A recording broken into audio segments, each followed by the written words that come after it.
Hello friends, income tax के cases की series में आज जो केस हम डिस्कस करेंगे वो सर्च प्रोविजंस की वजह से जो एसएससी के बैंक अकाउंट्स फ्रीज कर दिए जाते हैं, उनके बाद जब एक बार वो अकाउंट्स फ्रीज कर दिए जाते हैं तो सेक्शन 132(8)A का प्रोविजन ये कहता है कि वो अकाउंट्स 60 दिन के बाद डिफ्रीज किए जाने चाहिए। लेकिन ऐसा एक रूटीन प्रैक्टिस में देखा गया है कि 60 दिन निकल जाने के बाद और एसएससी की फ्रीक्वेंट रिक्वेस्ट के बाद भी रेवेन्यू उसको डिफ्रीज नहीं करता और ना ही उस फ्रीजिंग ऑर्डर को कोई एक जस्टिफिएबल रीजन देकर के उसको एक्सटेंड करता है। तो ऐसे केस में एसएससी के पास क्या रिकोर्स ऑफ एक्शन है और क्या उसके ऊपर कोर्ट्स का व्यू है, ये चीज प्रेजेंट केस में Pooja trading company, Rama trading company versus deputy commissioner of income tax investigation के केस में दिल्ली हाई कोर्ट ने डिसाइड की। यह केस 467 आईटीआर पेज नंबर 226 पर रिपोर्ट हुआ और इस केस का जजमेंट 8 मई 2024 को आया।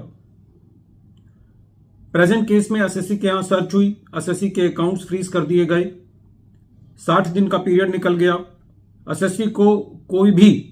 सेक्शन 147 का नोटिस अभी तक नहीं आया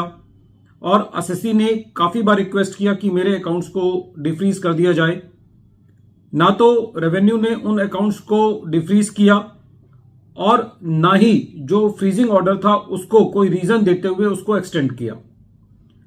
एसएससी के पास कोई और रिकोर्स नहीं था, इसलिए एसएससी ने दिल्ली हाई कोर्ट के अंदर एक रिट पिटीशन दायर की कि सेक्शन 132 सबसेक्शन 8A के मुताबिक मेरे अकाउंट्स जो हैं वो डिफ्रीज किए जाएं। जब कोर्ट ने इस मैटर को सुना तो कोर्ट का ये कहना था कि सेक्शन 132 सबसेक्शन 8A का मैंडेट ये है कि जब एक बार अकाउंट्स फ्रीज कर दिए जाते हैं सर्च प्रोविजन के अंदर तो 60 दिन के बाद वो फ्रीजिंग अकाउंट से हट जानी चाहिए। प्रेजेंट केस के अंदर कोर्ट ने यह कहा कि जब एसएससी अपने इस रिट पिटीशन के साथ आया है तो उससे पहले वो 60 डेज का पीरियड एक्सपायर हो चुका है और कोई भी फर्दर ऑर्डर बैंक अकाउंट्स के फ्रीजिंग के लिए उसको एक्सटेंड नहीं किया गया है। तो ऐसी परिस्थिति के अंदर जो बैंक अकाउंट्स का फ्रीजिंग है उसको कंटिन्यू रखना वो सेक्शन 132 सबसेक्शन 8A के प्रोविजंस के मुताबिक नहीं है और कोर्ट ने यह कहा कि प्रेजेंट केस में रेवेन्यू ये एस्टेब्लिश नहीं कर पाया है कि क्यों अकाउंट्स को फ्रीज रखा जाए, उसका कोई भी कॉजेंट एक्सप्लेनेशन रेवेन्यू नहीं दे पाया है। तो कोर्ट ने इस केस में एसएससी के रिट पिटीशन को एक्सेप्ट करते हुए जो बैंक अकाउंट्स थे उनको डिफ्रीज किया। कोर्ट का यह भी कहना था कि प्रेजेंट केस में रेवेन्यू ने कोई भी अभी सेक्शन 147 के अंदर कोई एक्शन एसएससी के अगेंस्ट नहीं लिया है, क्योंकि सेक्शन 147 की प्रोसीडिंग्स भी असेसिंग ऑफिसर को यह अधिकार देती हैं कि वो सेक्शन 281B के अंदर एसएससी के जो असेट्स हैं उनको प्रोविजनली अटैच कर सकता है। तो क्योंकि डिपार्टमेंट ने अभी असेसमेंट प्रोसीडिंग्स भी चालू नहीं की हैं तो ऐसी परिस्थिति के अंदर जो एसएससी के अकाउंट्स हैं उनको डिफ्रीज किया जाना चाहिए। फ्रेंड्स, ये हर एसएससी के लिए पॉसिबल नहीं होता कि वो अपने अकाउंट्स को डिफ्रीज कराने रिट पिटीशन का सहारा ले, क्योंकि रिट पिटीशन एक कॉस्टली अफेयर है और कई बार ऐसा होता है कि जब एसएससी के अकाउंट्स फ्रीज कर दिए जाते हैं तो ऐसी परिस्थिति के अंदर एसएससी व्यापार करने लायक भी नहीं रहता और कई बार यदि जब एसएससी एक रिट पिटीशन का सहारा लेता है तो कई बार इस पे जो रेवेन्यू है वो ऑफेंड भी होता है और कई बार ऑर्डर आने के बाद भी कोर्ट के, क्योंकि जो फ्रीजिंग अपलिफ्ट करनी होती है वो